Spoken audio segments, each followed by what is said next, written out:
Alex Kidside Press, and I'm here with Mo Miller. Mo, how are you? I'm doing all right, man. Thank you for having me.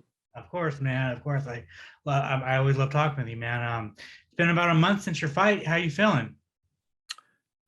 I feel good, ready to go. No injuries. Glad to kind of get over my last hump. So I'm ready to go. Awesome, man. How did you feel about that performance? The last fight, I felt like I did everything I needed to do. I wanted to finish him. I thought he was a tough guy, but I felt like I had the ability to finish him, and I'm glad I got that done. Yeah, for sure. What was the game plan going into the fight? And I guess did you stick to the game plan? The game plan was to kind of jab him up, see how he reacts to the jab. A lot of people don't react well to the jabs, and he didn't react well. So I felt like I could touch him whenever, and then the takedown was there, and then got the ground and pound, and it was over from there. Boom. Yeah. So how did that win feel after suffering your first professional loss? It felt good because I kind of was never in that spot in MMA to show the people like that I can come back from a loss because a lot of people, a lot of undefeated people, kind of falter or take a lot of time off or whatever the reason is, try and find themselves. Uh, I still believed in myself, after that loss, so I don't need to take half a year off or whatever it is. I felt like just get back in there and prove people wrong. Yeah, so I mean, you kind of already touched on it, but I want to go back to that loss real quick, man. I always find it very fascinating how a professional athlete responds to their first professional loss. I know that I texted with you the day after, but like, what were the emotions like that night, especially because it was such a big card and it was your second chance to fight in front of Dana White? Like, what were the emotions like? The night I lost, Yeah, uh, that sucked uh, because I don't like to make excuses, but I didn't feel like I lost or like for it to be a first loss. Like I lost, but I didn't feel like I got like beat up or like I felt like I had control of the fight and kind of just got caught. You know what I mean? So it was like a weird feeling. I knew I lost and had a one on my record, but I still didn't feel like I met my match, if that makes sense. Like I feel like I beat Jose 10 out of 10 anywhere other than Colorado. You know what I mean? So like nothing, my confidence never went down. You know what I mean? So like I could have got back in there the following week. It just sucked because you gotta wait to prove yourself.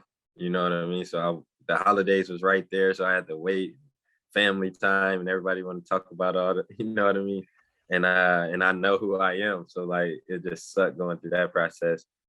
But I try and avoid that. I try and avoid that feeling the rest of my life now. yeah, no, for sure, man.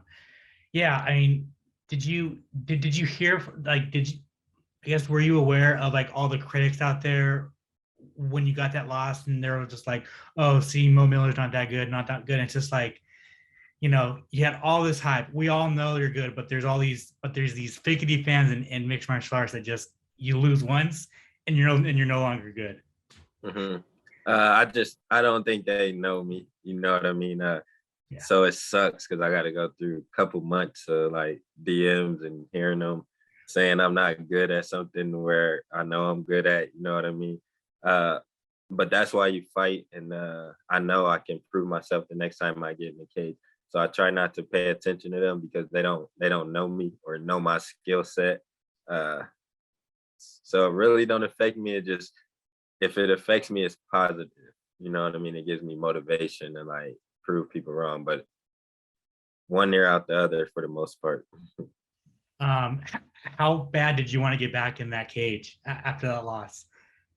Bad. I like I feel like I was chasing Khabib. You know what I mean? Like I never lost amateur or pro. So like even with that fight, I was never down or like I felt like I was cruising. You know what I mean in my career. humbly, but I felt like I was cruising, and so I wanted to get back in there because that's not the type of I felt like I need to get back in there after this fight, if that makes sense.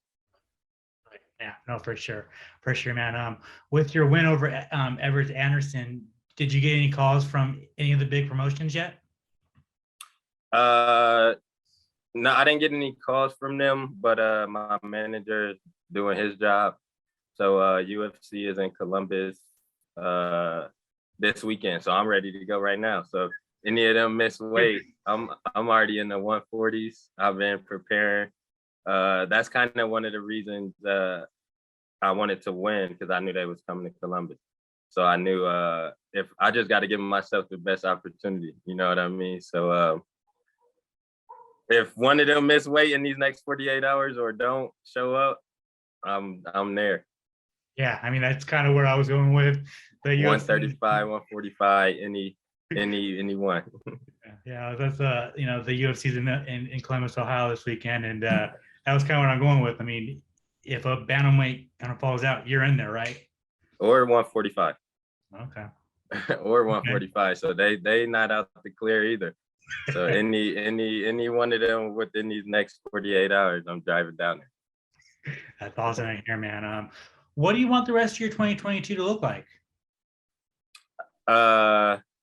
A lot of fights, keep winning. I'll be 30 in August. So I want to fight as much as I can. Like I don't need to wait. I don't know why fighters like to wait. Maybe it's opportunities or whatever, but if I can get an opportunity, I'm gonna always be ready for the short notice because I know I'm right there. I know all I need to do is just get in there. You know what I mean? So like I'm gonna stay ready this whole time. Uh I'm looking at May. If I don't do nothing this weekend, if you don't see me this weekend somehow, I'm looking at May or stay ready in April just in case something pop up. The Contender Series is coming back in July. Are you trying to hop on that show again? I would. Just the competitor in me is like, let me show these dudes. You know what I mean? Right. But I like fighting and I like winning and I like competing and I like having control of that scenario. You know what I mean? Like when I'm in the like I know I can fight in the UFC. You know what I mean? Like I can fight in the UFC. So like yes, I would do it because of the opportunity, but like it's always a chance they say no, even though I know I'm gonna win. You know what I mean? So yes, I would do it, but would I prefer to fight this weekend in Columbus? Short notice, yeah. Absolutely, absolutely. Um, I don't. I think you might have revealed it in another interview, but after that Contender Series fight, you said that you didn't feel yourself. Were you going through an injury in that No, fight? I just didn't and that's why another reason I'm so confident is so I got 7 wins, 5 finishes, Contender Series, and my very first pro fight is the only ones I didn't finish. And them the only ones I did my own rehydration. Oh So yeah, that's like right. That's right. is my rehydration. So I didn't have it, nothing in me. And I still 30-27 him. So like that's why my confidence is so high because when I rehydrate, I literally finish every single person I fought. You know what I mean? 7 wins, 5 finishes, one lucky dude in Colorado. You know what I mean? So I still want the ball to keep rolling. Yeah, that's what happened in that fight. I will rematch Brandon Lewis because I know I could finish him. So I will do that. But I'm looking forward and I just thank you for the time. Yeah, of course, man. Of course. One final thing I wanted to talk about was Notre Dame College, bro. That so I was looking through the alumni section, dude. There are some killers that went to that Killers. college. Yeah.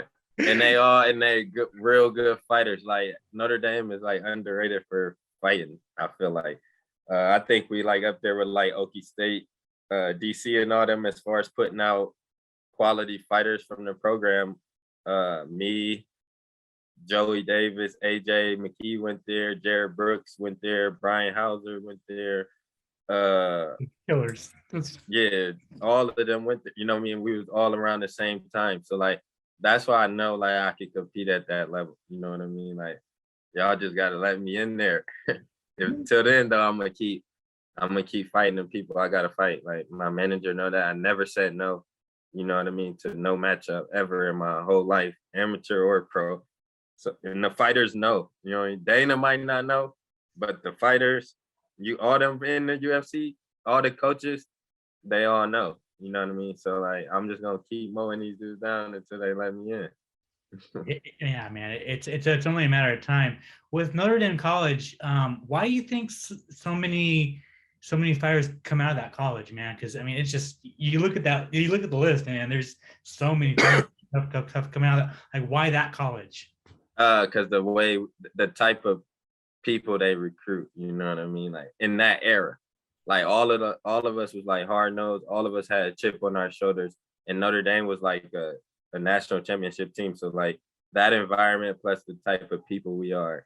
So like coming into fighting, we it was I don't want to say it's easy, but we used to it. You know what I mean? Every fight is hard. Every fight is hard. But we used to like the grind and the level of competition. You know what I mean? And being around other people similar to you that like to fight, you know what I mean? Obviously. What were some of those days on the mat in college with those wrestlers? Was it just insane? Yeah, Joey was bigger than me, but I was older than him. So when he came, you know who I'm talking about, Joey Davis. Yeah. Yeah, me and him used to fight all the time because I was older, but he was like the number one recruit. So we used to go down there late at night and try and take each other down. You know what I mean? AJ the same way because AJ was my weight, but he was Joey's cousin. So we would fight each other. You know what I mean? Jared Brooks was real good. I didn't go with him too much in MMA or jiu-jitsu, but we wrestled a lot. He a little mouth on him too. Who else would you know? Brian Hauser, we still train to this day.